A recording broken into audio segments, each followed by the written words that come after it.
न यत्र भूतम न भविष्यति किंचन लिंगमेव महत्वम तस्मालिंगम उच्यते। लिंग पुराण पूर्व भाग अध्याय 1 श्लोक 10।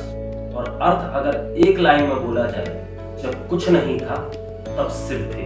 हालांकि अलग अलग पुराणों में, अलग अलग शास्त्रों में अलग अलग देवों को आदि सृजनकर्ता बताया गया है, पर आज हम इस पर बात नहीं करेंगे।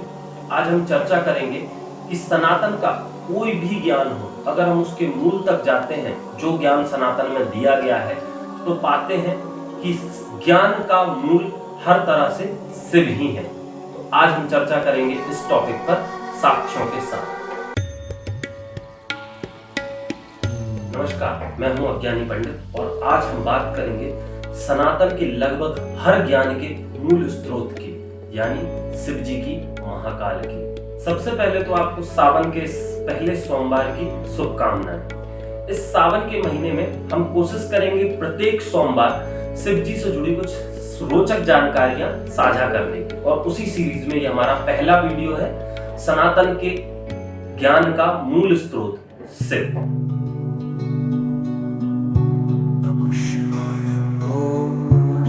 दोस्तों, चाहे आयुर्वेद हो, तंत्र विज्ञान हो, सामुद्रिक विज्ञान हो या योग हो, हर ज्ञान के जब हम मूल को जानने की कोशिश करते हैं तो एक ही नाम हमें मिलता है, और वो है भगवान शिव। हालांकि कई श्रुतियों में तो इतना भी कहा गया है कि ब्रह्मा जी को प्रथम वेद भी शिव जी ने ही दिया था। हालांकि इस बात के कोई पुख्ता सबूत नहीं मिलते, प्रमाण नहीं मिलते, इसलिए इसकी चर्चा हम कभी और करेंगे।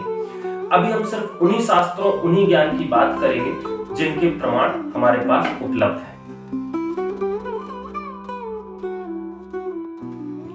दोस्तों, अभी तक हम सभी जानते हैं कि आयुर्वेद के जनक भगवान धन्वंतरी जी हैं, पर क्या हो अगर मैं आपसे कहूं कि भगवान धन्वंतरी जी को भी आयुर्वेद का ज्ञान स्वयं भगवान शिव ने दिया था। और ये सिर्फ मैं नहीं कह रहा, खुद महर्षि सुश्रुत जी ने कहा है सुश्रुत संहिता में, शिवाद संप्राप्त मेत ज्ञानम, अर्थ यह वो ज्ञान है जो भगवान शिव जी के द्वारा प्राप्त हुआ।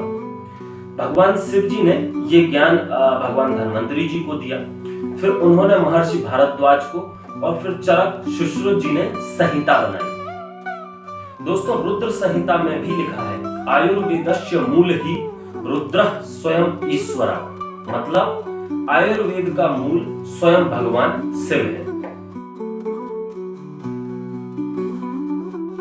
दोस्तों, ये तो हम सभी जानते हैं कि शिव जी का ही दूसरा नाम आदि योगी है। आदि योगी मतलब प्रथम योगी।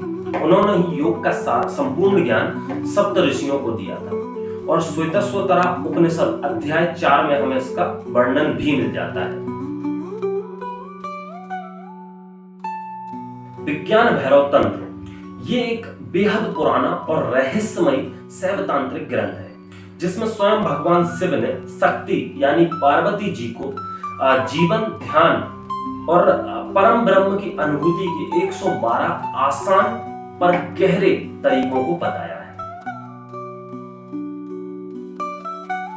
दोस्तों, सामुद्रिक विज्ञान बेसिकली हस्तरेखा, शरीर की बनावट, अंगों के प्रकार, इन ऑल हमारे फिजिकल कैरेक्टरिस्टिक्स को देखकर व्यक्ति के स्वभाव, भविष्य आदि के बारे में जानने का एक विज्ञान है, जिसको भगवान शिव के द्वारा समुद्र ऋषि को दिया गया था, और उनके द्वारा रचित इस शास्त्र का नाम हुआ सामुद्रिक विज्ञान। दोस्तों, इतना ही नहीं, इसके अलावा भी कई शास्त्र ऐसे हैं जिनका ज्ञान या तो प्रत्यक्ष रूप से शिव जी ने किसी को दिया, या हमारे किसी ज्ञानी महर्षि को शिव जी की प्रेरणा से वो ज्ञान प्राप्त हुआ है। तो इतना तो हम जान चुके हैं इन सब बातों से कि सनातन का अधिकांश ज्ञान का मूल स्रोत भगवान शिव ही है। तो पहले कौन आया ये शायद हम ना जान सके, पर सनातन का ज्ञान कहां से आया ये हम जान सकते हैं। पर ये जानकर हमें मिलेगा क्या, इसका उद्देश्य क्या है? भगवान शिव को इतना ज्ञान होने के बाद भी हमने उन्हें एक बैरागी के रूप में देखा है। उन्होंने इतना ज्ञान होने के बाद भी उसका अहंकार ना कर साधना को प्राथमिकता दी है। तो इस वीडियो से, इन सब बातों से हम टेक अवे यही ले सकते हैं कि हमें ज्ञान का भी अहंकार नहीं करना है, चाहे वो ज्ञान हो या अर्थ हो, सब बांटना है। तो दोस्तों, मिलते हैं अगले वीडियो में अगले सोमवार को। तब तक के लिए जय श्री राम।